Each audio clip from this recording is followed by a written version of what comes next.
Hey y'all, thanks for tuning in to the Murder Files. I'm your host, Buffy Gunner. Murder File 10 will be covering the murder of Montreach Mitchell, along with our featured missing person, Dewan Sims. Let's go ahead and get started.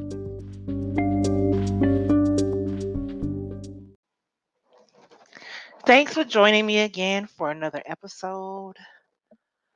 Today our story comes out of, I believe this is Milwaukee. Yes, Milwaukee, Wisconsin. Her name is Montreach Mitchell. I'm hoping I'm saying it right. Um, she's actually one of my friends. She's a no, okay, so she's actually a best friend of one of my friend's sisters. That's how I found out about this story. And I took so long to do this podcast because number one, I needed to know how to pronounce her name. And number two, I wanted to see if there was anything else that she can tell me that the news didn't tell me already. I just wanted to be on point and wanted to make sure I had everything right. Um, but what happened to her is her boyfriend killed her at a hotel room that they were staying at. I don't know how long she been with this man. That's the only thing I forgot to ask her. But it seems like she been with this guy for a while. His name is Timmy Brooks, and he's 29 years old. And Montrese, she was 30. But let me go ahead and read over the last article that was published about her and what was going on with the case. This is after his court hearing, and this article was published May 27th. Yes, May 27th, 2022. It says the Milwaukee man accused of shooting a Kenosha woman to death in a downtown hotel is being held on a $1 million bond. Timmy L. Brooks, age 29, is accused of killing 30-year-old Montreach Mitchell on Wednesday morning. And Wednesday morning, let's see what date that was. This was May 27th. That's on a Friday. So Wednesday morning was May 25th is when she gained her wings. Brooks is facing numerous felonies in Kenosha County Circuit Court, including first-degree intentional homicide with a dangerous weapon, possession of a firearm by a convicted felon, and 3 counts of bail jumping. At 12:20 p.m. on Wednesday, Kenosha police responded to the Wyndham Garden Hotel for a suspicious death reported by housekeeping staff and found a woman unconscious on the floor of a room.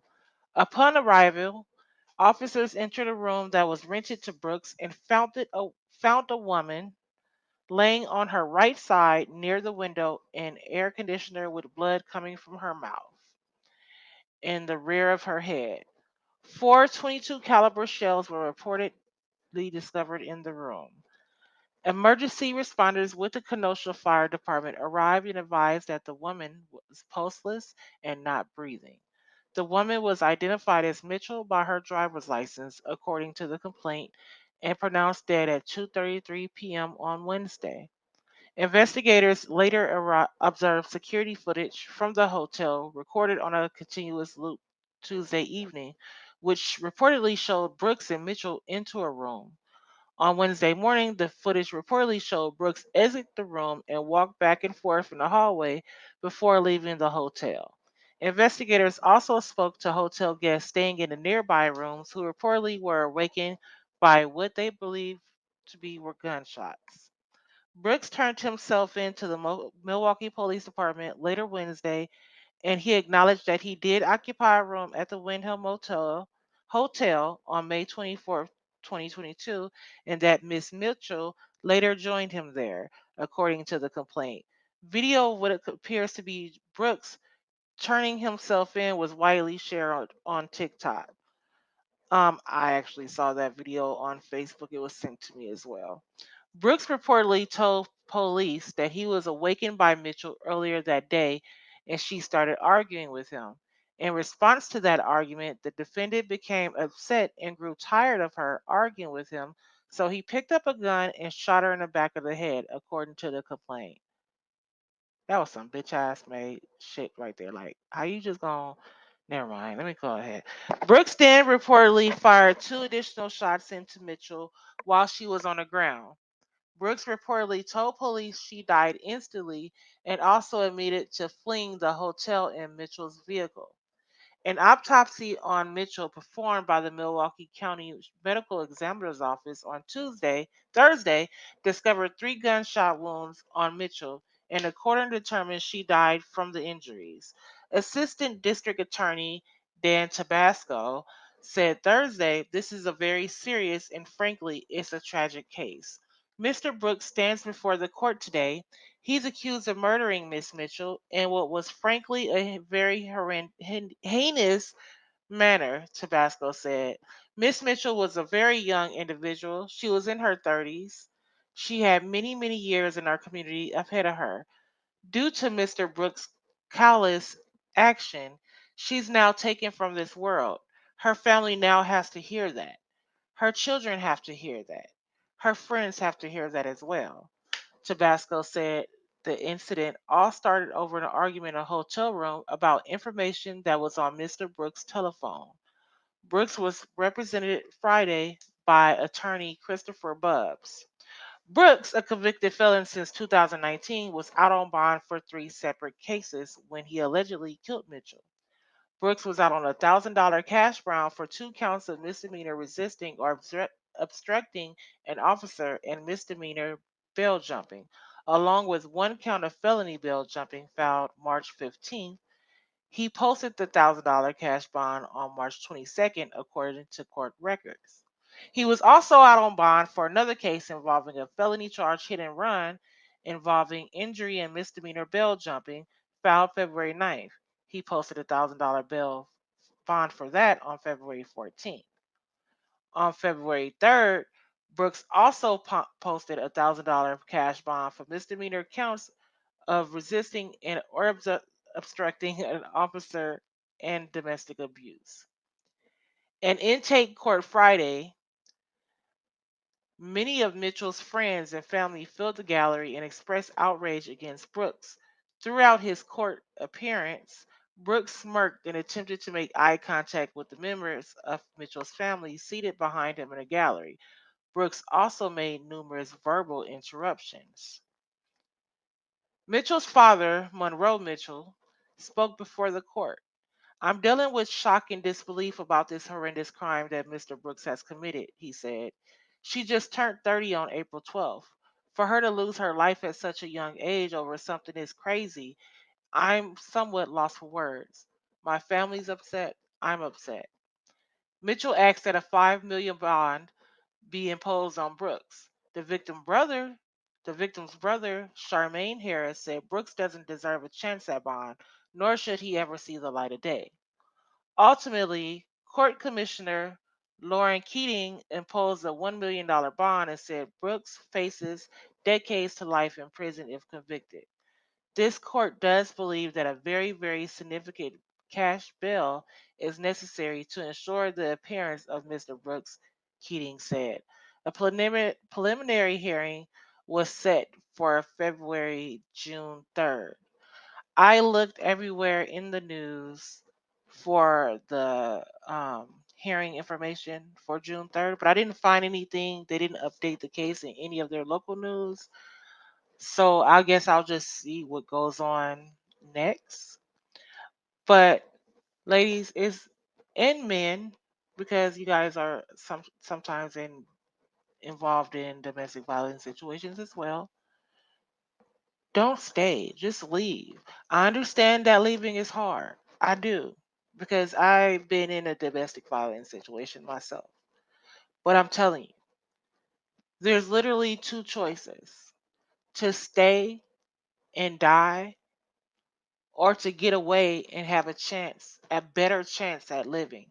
Yes, you can still die, but who says that that person got the means to find you? Who says that person has the means to even get where you are? I just say go, especially if you have kids. Just think about the kids. Don't even think about you. Just go. Because these men And some women out here are unhinged and they be tripping and be all in their feelings, and nobody has time for that. Your life is way bigger than that. Let's go ahead and listen to our news clips. On Fox 6, yells from the gallery greeted a Kenosha murder suspect this afternoon. Our Bill Miston was in court as 29-year-old Timmy Brooks made his first court appearance, and so was the victim's family. Bill joins us live. Interesting moments in court today. Hey, Ben and Steph, and those few moments coming from Montreach Mitchell's family, those moments of emotion even before they began asking the court commissioner to set a high bail in this case, as Brooks is charged with allegedly shooting Mitchell in the head during an argument at a Kenosha hotel early Wednesday morning. Seconds after Timmy Brooks walked into court,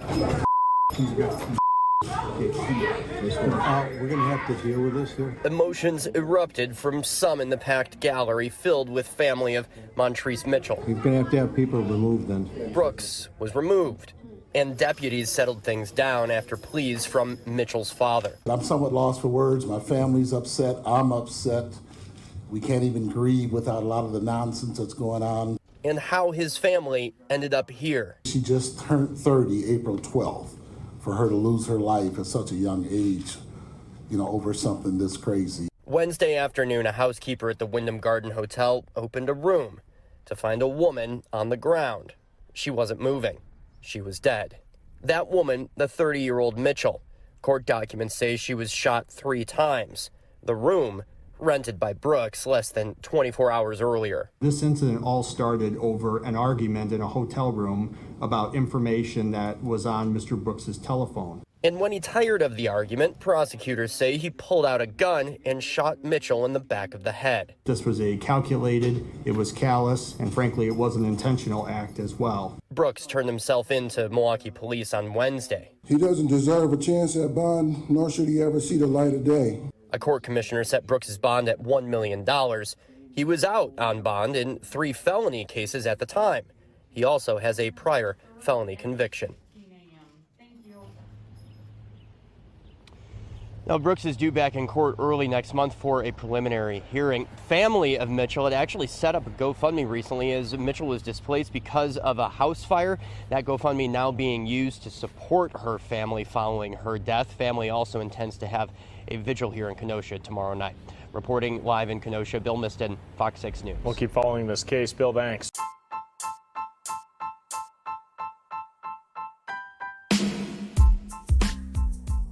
If you haven't heard about Anchor, it's the easiest way to make a podcast. Let me explain.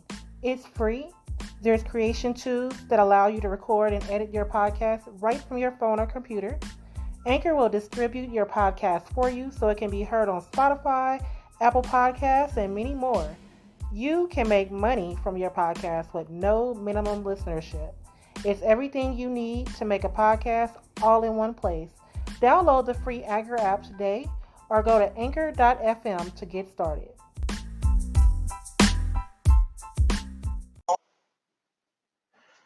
All right, so our featured missing person for this episode is Dewan Sims.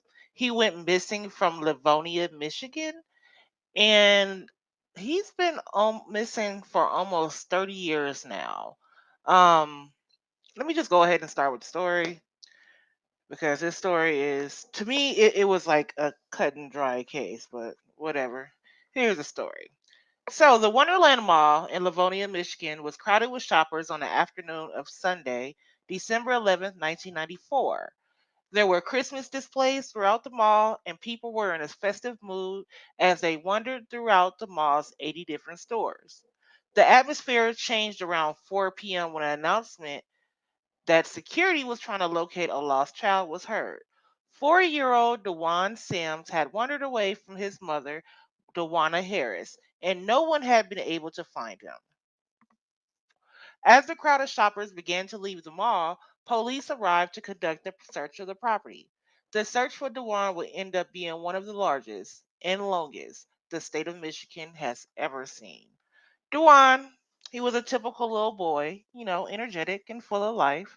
He lived with his mother, Dewana, and her boyfriend, Victor Jackson, on Detroit's west side. The three had recently moved into a new apartment on Vaughn Street. Neighbors hadn't had the time to get to know them well, but said they seemed to be a quiet and pleasant family. They would often see Dewan playing outside, and Dewana was always there keeping a close eye on him.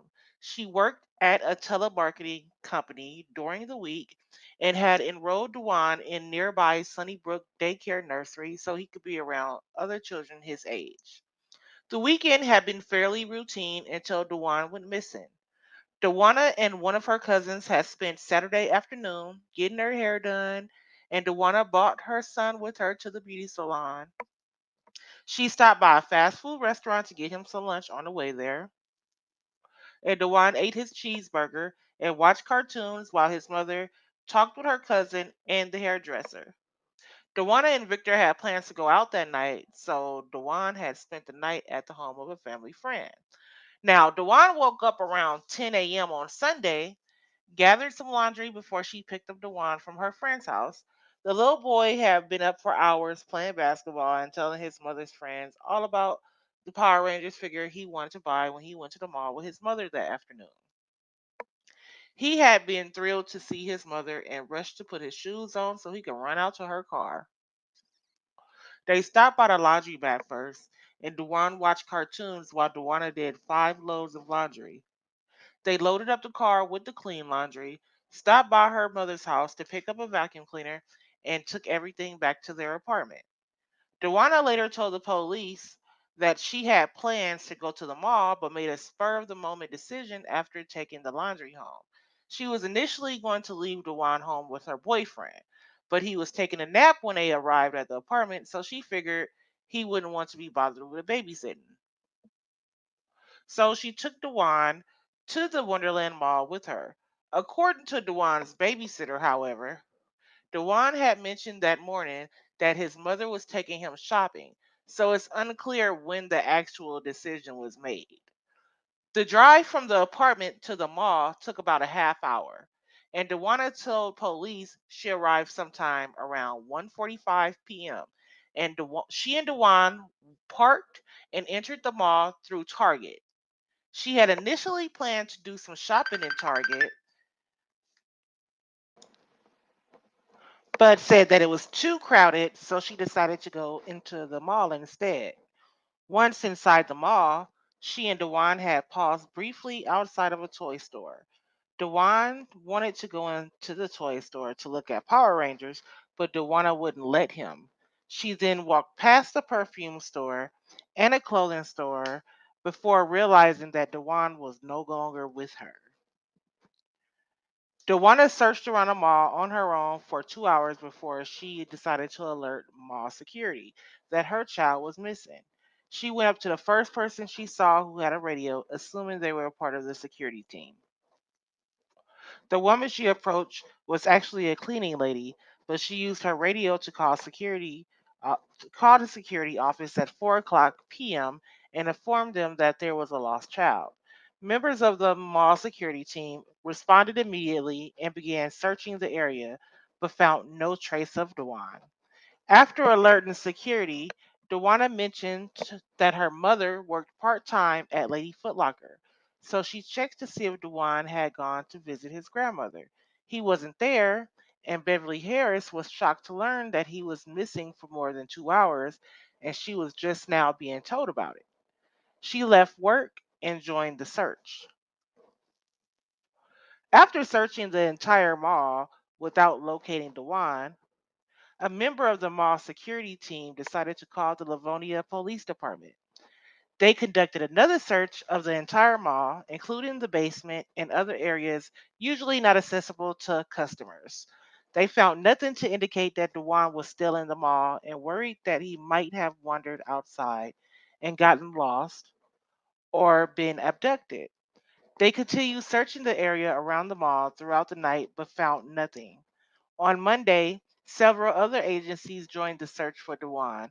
In addition to the Livonia Police Department, members of the FBI, the Detroit Police Department, and the Michigan State Police all took part in the investigation. The mall was searched a third time. using tracking dogs, but they found nothing relevant to the disappearance. Now, detectives interviewed mall employees and pulled all of the mall surveillance footage for Sunday. None of the employees they spoke with recalled seeing Dewana in the mall, though a couple remember seeing Dewana late in the afternoon. A few detectives were sent to interview Dewana Harris, Victor Jackson, and Beverly Harris, while others remained behind to start the tedious process of watching the surveillance footage. They were hoping one of the cameras would show which direction Dewan had wandered off in, whether or not he left the mall with anyone. Detectives spoke with Dewan's biological father and confirmed that he had nothing to do with his son's disappearance. He had not seen the child since Thanksgiving, and had a solid alibi showing he was not in the area on Sunday. They didn't learn anything new from Dewana Harris. She repeated what she had told the initial officers on the scene about entering through Target and losing track of Dewan shortly after that. She admitted that she's never held his hand when they were out shopping because he liked to feel independent, and she was used to him going off on his own while they were at the grocery store. Prior to Sunday, he had always returned to her side within a few minutes. It took hours for police to comb through all the surveillance footage gathered from the many cameras at the mall, but when they were finally finished, they had made a discovery. Dewan had never appeared on camera at all. There was nothing to indicate that he had ever been at the Wonderland Mall on Sunday. Dewana didn't. Dewan. Dewana did appear on film, but not until 4 p.m. when she entered the mall and immediately approached a cleaning lady to tell her that her son was missing. Although she told police she spent 2 hours searching for Dewan prior to alerting security, this was disputed by the surveillance footage. There was no way she could have searched around the entire mall without appearing at least once on the security cameras. She simply wasn't there. Armed with this information, detectives began taking a closer look at Dewana. She continued to insist that the day had happened exactly as she first told them. Though she had no explanation for why Dewan was never seen on film, she did allow them to search her residence and nothing incriminating was found. She also agreed to come down to the police station and take a polygraph exam. By Tuesday morning, it was clear that the police were beginning to doubt Dewana's version of events, but her family stood by her. Beverly Harris insisted that they were only focusing on her daughter because of a recent South Carolina case. 6 weeks before Dewan went missing, Susan Smith had claimed a black man abducted two children, but it was soon learned that she actually killed them herself. Beverly believed that the publicity of this case received had tainted the way police now viewed her daughter, but police ignored them comments. Dewana was given two polygraph examinations, and she failed them both. She said she only failed them because she was upset over the situation in general and not because she was guilty. Police were unable to find any physical evidence linking her to her son's disappearance, but were convinced that they were able to make a case against her if they could find his body. They moved their searches away from the mall area and began concentrating on areas closer to Dewana's home. They were unable to find anything. Dewan's family was irate over the fact that the police were focused on finding a body. They insisted that Dewan had been abducted and was likely still alive. They had missing persons posters printed up and handed out flyers with Dewan's picture and description, begging people to help them find the missing 4-year-old. They offered a $5,000 reward for information leading to his safe return. Police received numerous calls regarding possible sightings of Dewan, and they followed up on each of them, but none were able to confirm he was still in the area. A total of 50 investigators were assigned to the case in the months after Dewan disappeared, and they interviewed hundreds of people without finding any solid evidence about what might have happened to Dewan. They continued to conduct physical searches all over the city of Detroit and in several suburban areas, including using dogs, horses, ATVs, and helicopters. They checked in trash cans, dumpsters, cars, abandoned buildings, parks, and all the homes of Dewan's relatives, but never found a shred of evidence connected to the case. Beverly Harris told reporters that the police had been very nice to the family, but she still believed they were focusing too much on Dewana. She thought the idea that her daughter was involved was completely ridiculous. Indeed, everyone police interviewed echoed the sentiment that Dewana was a loving and concerned parent who had always been a great mother to Dewan. There were no allegations of abuse or neglect, and Dewan had been a happy and well adjusted child who exhibited no signs of a troubled home life. Police continued to publicly doubt Dewana's version of what happened that day Dewan went missing, and she eventually grew tired of their vowed threats and hired a prominent attorney. She was too distraught to return to her job and seldomly left her home in the months after Dewan's disappearance. But she continued to hold on to the hope that her son was still alive and would be returned to her. Detectives believe the key to solving the case will be to determine exactly what Dewana and Dewan had been doing between noon and 3 o'clock the day he went missing. Dewana claimed they had been at the laundromat for part of the time, and that Dewan had watched cartoons while they did laundry. A check of the laundromat revealed that there were only a few basic channels that could be viewed on the televisions there, and none of those channels showed any cartoons after 11 a.m. on Sunday. Dewana was unable to explain this inconsistency.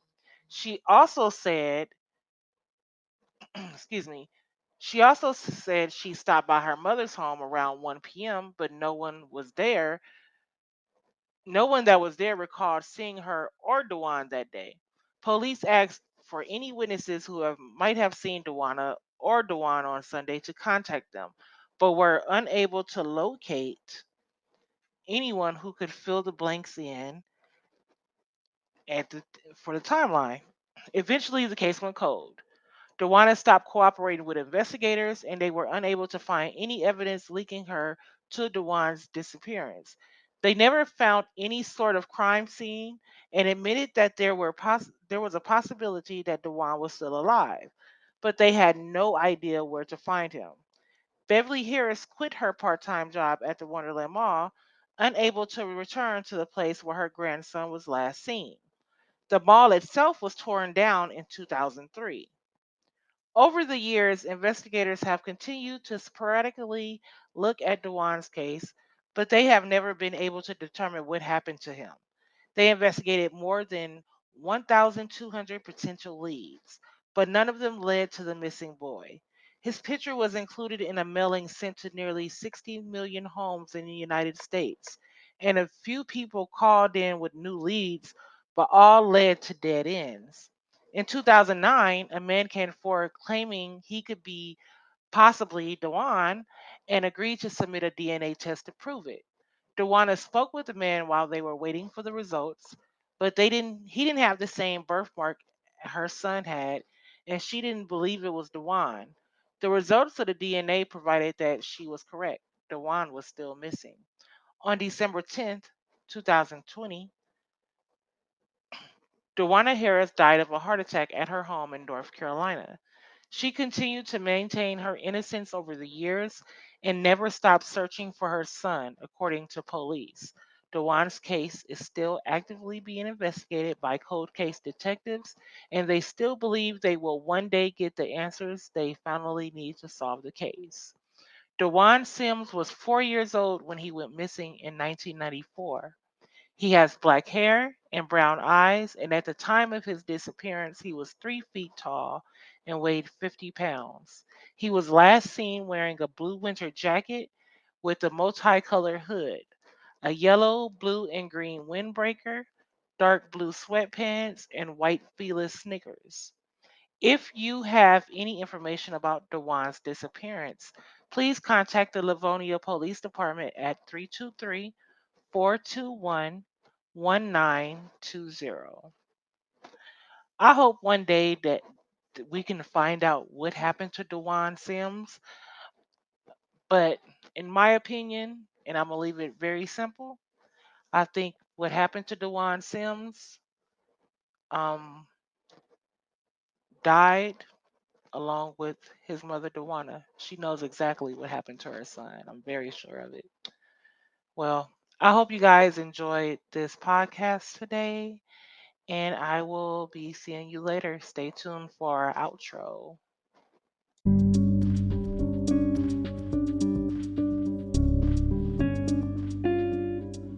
Thanks for listening to the Murder Files with me, Buffy Gunner. If you like what you just heard, I hope you'll pass along my website address, illicitdeeds.com, to your family and friends. And please leave us a positive review wherever you're listening. Be sure to share this episode to your timeline and check me out on social media at Illicit Deeds. This has been an Illicit Deeds production. Join me next time for another episode of The Murder Files.